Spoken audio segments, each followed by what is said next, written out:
It was a few weeks before any of this. A page of homework left on the table, the kind with a column of subtraction problems down the left and a wide empty margin for the working. One of them was 1,000 minus 234. My child had not done it the way the textbook wanted. Instead of borrowing across the zeros, that small, fussy choreography of crossing out and carrying down, he had taken one away from each number first. 1,000 became 999. 234 became 233. Then he subtracted one from the other, and there were no zeros left to borrow from, nothing to cross out. He wrote down 766. That answer is correct. I checked it later, slowly, the ordinary way. 766 is exactly right. But there was a red mark beside it. Not because the number was wrong, but because of the extra one, the one he had taken from each side. The method was not the method, so it could not be counted, even though it had arrived in the same place. He explained it to me without any sense of grievance. The way you describe a shortcut you assumed everyone already knew. I took it off both, so the gap stays the same. Something like that. He was already looking at the next problem while he said it. I remember looking at the red mark and at the right answer sitting underneath it and feeling something I could not quite put a name to. A correct thing marked wrong. I did not say much. I think I said the method matters too, which is the sort of thing you say. The day itself was a Saturday, and it began with a small negotiation over breakfast. My child wanted to be in charge of where we went and how we got there, all of it, the whole day, every turn. Not where we ended up exactly, the routes. Which bus, which train, which way round. I said yes. I wish I could say I said yes easily, but the truth is, I said yes the way you agree to something, while already half planning to quietly steer it back later. We were not going far, somewhere we had been many times, into the middle of the city and home again. I knew the way the body knows a hallway in the dark. You take the train that runs more or less straight in, you get off at the obvious stop, you walk the short distance, and you are there. I had done it for years without thinking about it. It was the kind of route that has no decisions left in it. So when we got on near home and my child stood up 3 stops early, I felt it before I understood it. A small tightening, a hand reaching for a wheel that wasn't there. We were getting off to change to a different line, one that looped a little wider before it bent back toward the center. I checked the time on my phone. I did the arithmetic I always do without meaning to. This way is longer, that way is shorter. Here is how many minutes the difference costs. The shorter way was sitting right there in my head, fully formed, the way it always is. Straight in.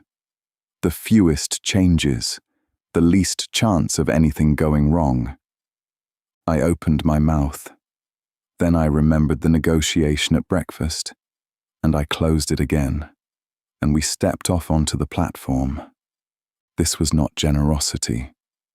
It was a promise I had made, and did not want to break inside the first 10 minutes.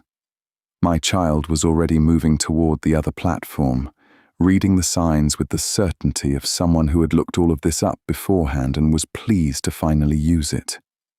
I followed. The train came. We rode it the wider way, and it was, in the end, only a few minutes longer, which is a thing I noticed, and was a little annoyed at myself for noticing. The hours in the middle of the city I will mostly leave out. It was an ordinary good day, the kind you don't need described. What I remember is the way home. There is a ferry. I have always loved the ferry. It cuts straight across the water, it is quick, and from the deck you get the whole harbour at once, the light coming off it, the city standing up behind you as you pull away. If you had asked me the best way home, I would have said the ferry without pausing. Straight line, beautiful, fast, everything my old map likes, all at the same time. My child did not want the ferry, he wanted a bus. I felt the tightening again, smaller this time but there. A bus from here would go the long way round, overland, through the traffic, stopping and starting, when the water was right there, flat and waiting. I knew the ferry route the way I knew the morning train. I started to say something about how much faster the boat would be, and I heard the breakfast promise again in my own head, and I let it go. So we walked back from the water's edge to find the bus, up toward a road I must have driven along 100 times, and there was a bus stop I had never seen. I have to be careful about how I say this, because said plainly, it sounds like nothing. It was a bus stop, a pole, a sign, a small shelter, a bench, a timetable behind a scratched panel of plastic, the kind nobody reads because everyone who uses the stop already knows it by heart. The bench worn pale in the two places where people sit, a route number on the sign that I did not recognize, going somewhere I could not have told you. People standing the way people stand at bus stops, half turned toward the direction the bus would come from. But I had lived in this city for so long, and I had never once known that there was a bus stop there. I had passed the spot countless times. In the car, the turn for the ferry comes up just before it, and I had always taken the turn, eyes on the lane, the indicator ticking, the water ahead. I had been within 30 seconds of this bench more times than I could count, and I had never arrived at it, because arriving at it had never once been on the way to anywhere I was going. A double-decker came around the corner then, tall and red and slow, the way these buses seem larger when you are standing close to them at the curb instead of passing them at speed. My child put out a hand for it. The doors folded open with that long sigh they make. I stood there a second longer than I needed to, looking at the bench and the sign and the small shelter I had not known was in the world, and then I climbed the stairs after him. The front seats on the upper deck were empty. My child went straight for them, and so for the first time in my life I crossed the harbour bridge from up there. I do not know exactly how high enough that the road seemed to fall away a little in front of us, and the windscreen of the bus was wide and almost entirely glass, so that what I had in front of me was not really a road at all, but the whole crossing held inside a single frame. The sky was doing something with the late light. The sea underneath was full of small movement, the ferries drawing their straight, quick lines across it, the white triangles of sails leaning over, the long span of the bridge ahead with its cables, the traffic on it strung out like beads on a wire. The strange thing was how close it all felt, and how separate at the same time. The glass put a thin distance between me and all of it. I was not in it. I did not have to do anything about any of it. It was simply moving past, and I was being carried over the top of it, and I could look for as long as I liked. I have driven over that bridge more times than I can count, and I have never seen it. When you drive it, you are inside it. Your hands are on the wheel, and your eyes are on the car ahead, and on the lane lines, and on the merge that is coming up. The water is somewhere down to the side, where you cannot safely turn your head to look. You cross it a little tense, a little careful, watching for the thing that might go wrong. You arrive on the other side having been right over the harbour without once having looked at it. From the front of the bus, there was nothing to do but look. Someone else had the wheel. Someone else was watching the lane. I had only the window, and the window had everything in it. I keep wanting to make that view into a lesson, but it did not prove anything. It was just very beautiful, in a completely useless way, and I would not have been up there to see any of it if the choosing had been left to me. My child was not watching me to see whether I was impressed. He was looking out the window too, leaning forward a little, the way you lean towards something you have wanted to do for a while and are finally doing. We crossed the whole bridge like that, not saying much, the city tilting slowly past on both sides. On the far side, with home not far off now, there was one more choice to make, and my child made it the same way he had made the others. There was a direct bus. There is always a direct bus.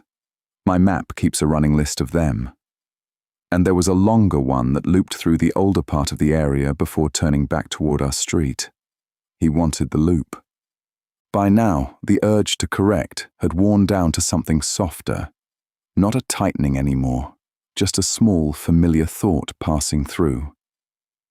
This is longer, you know there's a quicker one, and then passing out the other side without my doing anything about it. I was tired in a good way. I let the loop happen. The bus went down streets I had not known we had. Narrow ones, older, with the backs of buildings turned to the road and small shops that had clearly been there a long time.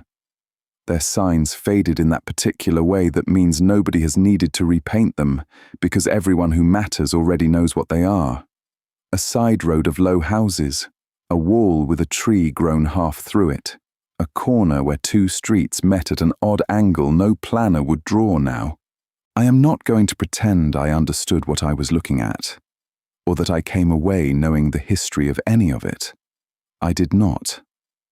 I just watched it go by, street after street, of a place I had apparently been living beside all along without it being anywhere I went. My child watched it too, sometimes pointing, not at anything in particular, just at the fact of a street being there.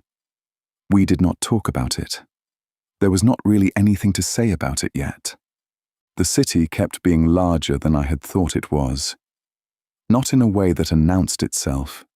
It just quietly kept going. Around corners I had never turned, full of ordinary things I had never once had a reason to see. And then, close to home, closer than seemed possible for somewhere I had never properly looked at, the loop came around the edge of a small bay. I do not have a better word for it than bay. Water on one side, low hills coming down to meet it, a thin road running along between the two, and somewhere in the middle, a small bridge, or the kind of raised road that carries you across a narrow neck of the water. There were almost no people. That was the thing I could not get past at first. A place like this, I kept thinking, ought to be full. There should be families and dogs and people stopping to take photographs, the way the good places are. There was hardly anyone. A couple of figures far along the path. A parked car. The water very still. The sun was going down behind the hills, and the light had gone to that thick gold that does not last long, and it lay across the water and the road and the few quiet figures, and made all of it look, for a minute or two, like something painted rather than something you were passing through on a bus. The hills stood dark against it. A few small boats sat at their moorings without moving, their shapes doubled on the water. The little bridge laid its own long shadow out across the surface. The water held the color and gave a softer version of it back. My child said the name of the place, quietly, almost to himself, as if confirming it. I had heard the name before. I had never once connected it to anything I could actually picture. Now here it was, going past, gold on the water, exactly where it had apparently always been. I felt a good deal of the day's tiredness come loose somewhere in my chest. Not all of it, some of it. We were sitting up high at the front, and the bay went slowly past the wide glass. I did not reach for my phone, and I did not work out how much longer we still had, and I did not think about whether this had been a sensible way to come home. I just watched the gold go off the water as we came down the far side, and the ordinary streets start up again. The ones I did know, the ones that meant we were nearly back. At home that evening, my child told me, with the plain happiness of someone reporting a hobby, that he liked studying the transport maps, the apps, the route planners, the colored lines, the timetables. He liked working out the different ways you could get from one place to another, not the fastest way, just the different ways. He said he wanted to do this more. He wanted to take all kinds of buses and trains and ferries out to the very edges of the city, the far north and the far east, the far south and the far west.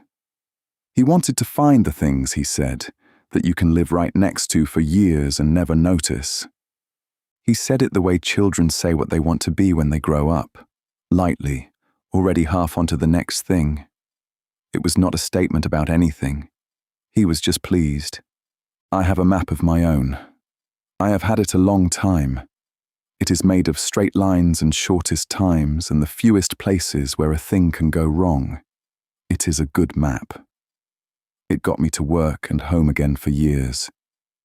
It has kept me from being late, kept me from getting lost, kept the day from coming apart at the edges. It brought me, in a real and literal sense, all the way to this evening, to this kitchen, to this child telling me about the edges of a city neither of us has been to. What I do not know, what I sat there at the table not knowing, is whether that map is the one to hand him, whether the straight line and the shortest time and the careful steering around error are what will carry him out to wherever he is going, into a city, into a life that I cannot picture clearly enough to draw. My map is very good at the places I already know. I am not sure anymore that it is any good at all at the places I don't. I did not say any of this to him. There was nothing to say that would not have been far too large for the moment, and anyway, he had gone to find a pencil. But a few days later we went out again, the two of us, somewhere ordinary, and as we stepped out of the house, I noticed that I had not done the thing I always do. I had not, without thinking, already worked out the shortest way there. I had just left it open.